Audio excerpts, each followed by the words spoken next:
Hello दोस्तों, कैसे हैं आप लोग। मैं आपका दोस्त प्रवीण एक बार फिर हाजिर हूँ सकारात्मक कहानियों की श्रृंखला में एक नई कहानी के साथ।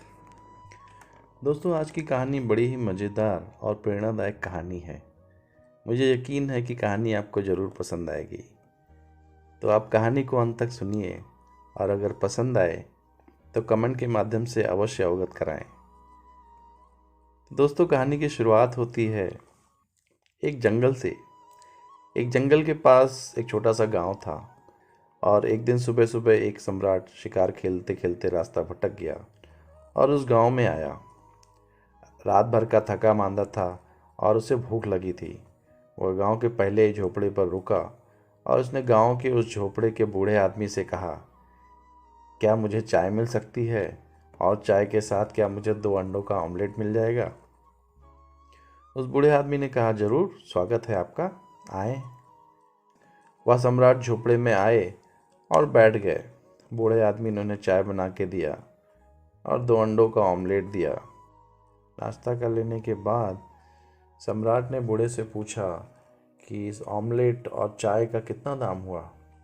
उस बूढ़े आदमी ने कहा, ज़्यादा नहीं, केवल 500 रुपये। सम्राट तो हैरान हो गए।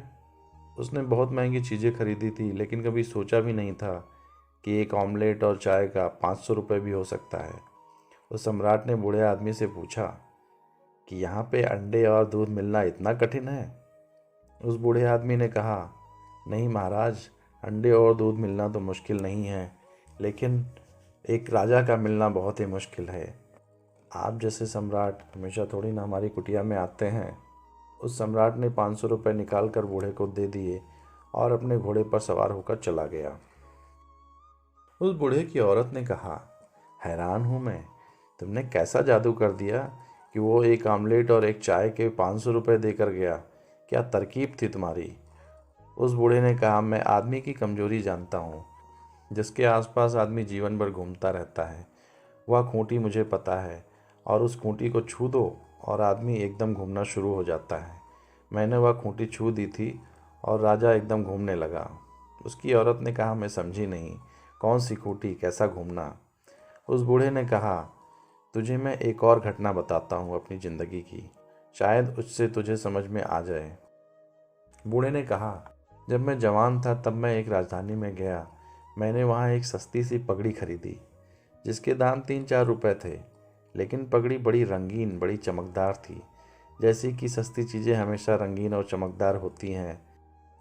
जहाँ बहुत रंगीनी हो और बहुत चमक हो, समझ जाना सस्ती चीज़ होनी चाहिए। पगड़ी सस्ती थी लेकिन बहुत चमकदार थी। मैं उस पगड़ी को पहनकर सम्राट के दरबार में पहुंच गया। सम्राट की आंख एकदम से उस पगड़ी पर पड़ी, क्योंकि दुनिया में ऐसे लोग बहुत कम हैं जो कपड़ों के अलावा कुछ देखते हों। आदमी को कौन देखता है, आत्मा को कौन देखता है? पगड़ियाँ हमेशा दिखाई पड़ती हैं। उस सम्राट की नज़र एकदम पगड़ी पर आ गई और उसने कहा, कितने में खरीदी? बड़ी सुंदर है, बड़ी रंगीन है। मैंने सम्राट को बताया, महाराज 5,000 रुपये खर्च किए हैं इस पगड़ी के लिए। सम्राट तो एकदम हैरान हो गया, लेकिन इससे पहले कि सम्राट कुछ कहता, उसका वजीर उसके सिंहासन के पास झुका और सम्राट के कान में कुछ कहा। उसने सम्राट के कान में कहा, सावधान, आदमी धोखेबाज मालूम होता है। 2-4-5 रुपए की पगड़ी के 5,000 दाम बता रहा है। बेईमान है, लूटने के इरादे में है। उस बूढ़े ने अपनी पत्नी से कहा, मैं फौरन समझ गया कि वजीर क्या कह रहा है, क्योंकि जो लोग किसी को लूटते रहते हैं वे दूसरे लूटने वाले से बड़े सचेत हो जाते हैं। लेकिन मैं भी हारने को राजी नहीं था। मैं वापस लौटने लगा और मैंने उस सम्राट से कहा, तो मैं जाऊं? क्योंकि मैंने जिस आदमी से यह पगड़ी खरीदी है उसने मुझे यह वचन दिया है कि इस पृथ्वी पर एक ऐसा सम्राट भी है जो इस पगड़ी के 50,000 भी दे सकता है। मैं उस सम्राट की खोज में निकला हूँ।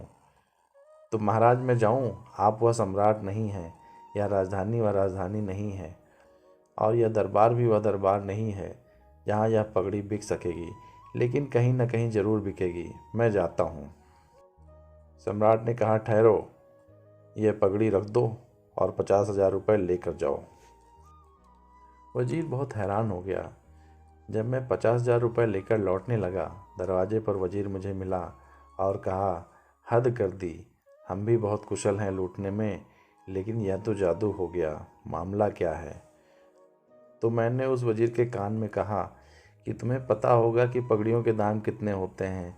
मुझे आदमियों की कमजोरी का पता है। मुझे उस खूंटी का पता है जिसको छू दो और आदमी एकदम घूमने लगता है। पता नहीं वह बूढ़ी अपने पति की बात समझ पाई या नहीं, लेकिन आप जरूर समझ गए होंगे। आपके हंसने से मुझे अंदाज़ा लगता है आप पहचान गए हैं आदमी किस खूंटी से बंधा है। दोस्तों, यह अहंकार है। अहंकार के अतिरिक्त आदमी के जीवन में और कोई खूंटी नहीं है, और जो अहंकार से बंधा है वह हजार तरहों से बंध जाएगा, और जो अहंकार से मुक्त हो जाता है वह सब भांति से भी मुक्त हो जाता है।